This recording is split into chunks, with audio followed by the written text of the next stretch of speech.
Welcome to this week's video email. Who are we? What is our shared identity?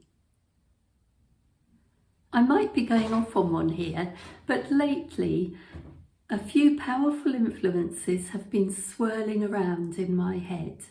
At first glance they seem unrelated, but I believe they're deeply connected to how we navigate education, identity, and the unseen challenges our children face. First, Ed Harlow, Vice President of the National Education Union, recently gave a passionate talk about how children are no longer truly recognised as individuals within our education system. The curriculum no longer serves the child. It's the child who has to squeeze themselves into the curriculum. Arts education, for example, is often sidelined, limiting opportunities for creative expression.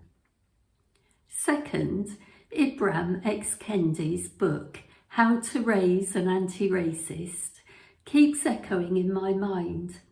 He points out how we instinctively teach children about invisible physical dangers, like looking both ways before crossing the road.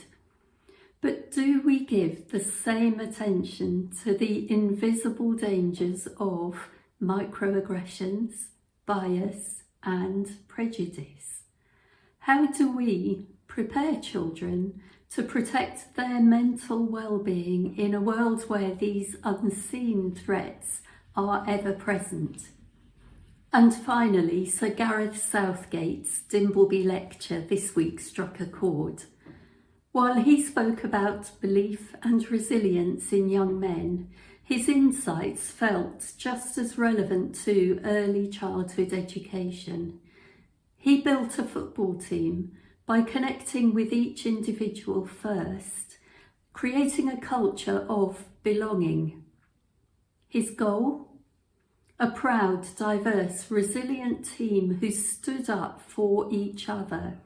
It meant that when we anticipated racial abuse before games, the players had the power and support to decide their response if it happened. They chose not to be intimidated. He also spoke about the importance of representation and positive role modelling. Players had a positive impact upon society and inspired youngsters up and down the country. That is the power of identity. So, how are these threads connected in my mind? Education as it stands is outdated, I believe. Designed in response to the Industrial Revolution, it hasn't evolved to equip children for today's world, one filled with social media misinformation and complex social dynamics.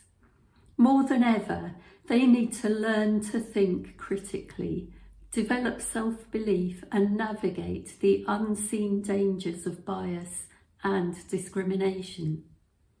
If we never talk about these realities in safe, supportive spaces, we risk fostering fear and mistrust, barriers to both individual growth and teamwork.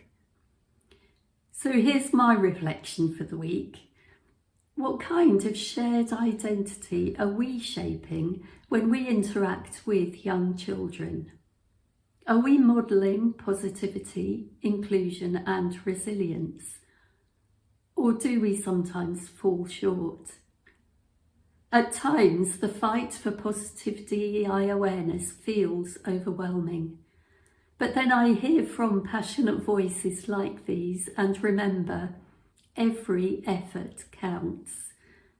I'm taking this week to reflect on the shared identities I create in my interactions, both with children and adults, and maybe you'll be inspired to do the same. Thanks for watching and see you in the next video.